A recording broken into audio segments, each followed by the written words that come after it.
Block 58! Block 58! Go! Welcome to today's tutorial on a quick introduction to Armilla. We will briefly discuss 3 different topics today. The first one is the video series. Armilla features a step-by-step guide in chronological order to teach you how to use each feature of the application, the basic use of the command center, as well as the basic use of the wrist receiver. Let's start with the command center. Let's start with powering your device on.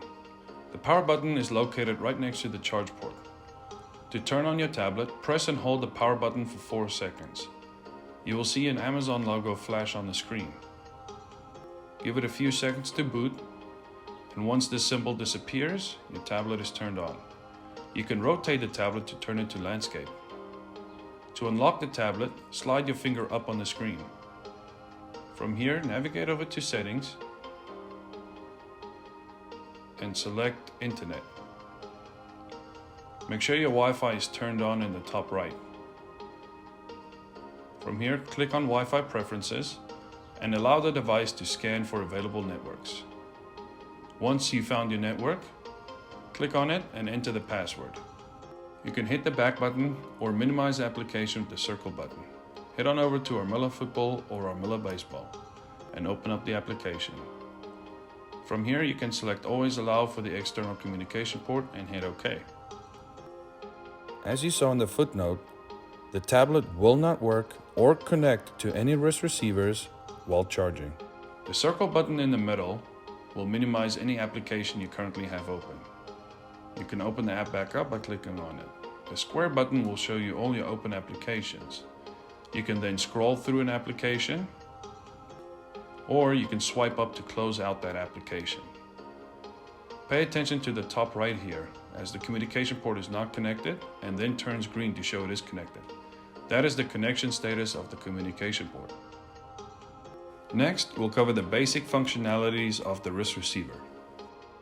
Your wrist receiver is covered by a little flap that secures it inside of the socket. You can remove this flap and then you can also just slide the wrist receiver out. It is tightly secured in there, so you might have to apply a little bit of force. This will expose the wrist receiver. As you can see here, there's the charge port.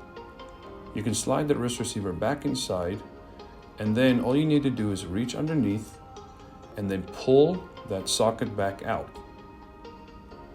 From there, you'll see the flap that I'm holding between my fingers, and you can just wrap it around and stick it over the wrist receiver underneath the power button indicator. That will secure it back inside, and then your wrist receiver is safely tucked inside of the socket.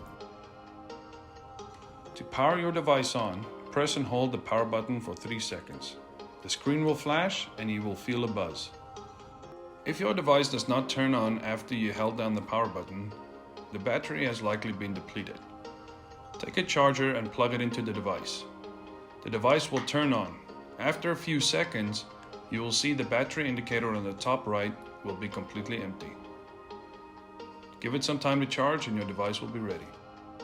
At the top of the device is the device ID, the channel that it's communicating on, and the version number. Right above the version number, you will see the battery. If you rename the device, the name will appear there of the user. The tablet it remembers, and in this blank space, it can remember a second tablet. A wrist receiver can remember up to 2 tablets.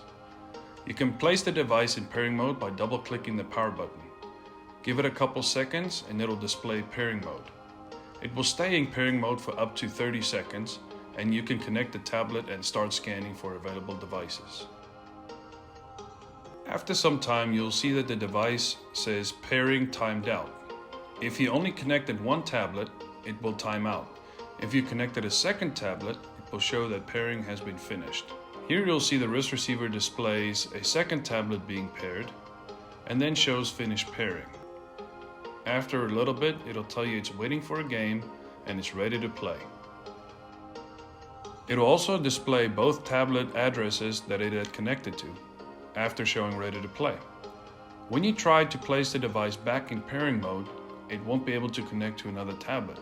It'll show waiting for game. To have the wrist receiver forget the devices it is connected to, press the power button 3 times and hold it down on the 3rd press. It will ask you erase pairing and then automatically go into pairing mode after about 3 seconds of holding it down. To power your device off, press and hold the power button for 4 seconds. It'll count down and shut off.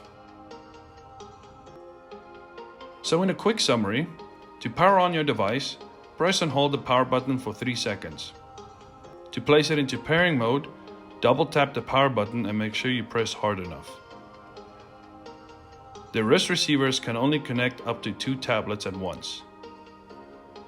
To erase pairing mode, press the power button 3 times and hold it down on the 3rd time. Lastly, to turn your device off, press and hold the power button for 3 seconds. If you have any questions, please do not hesitate to contact us at info@armillatech.com. Until next time.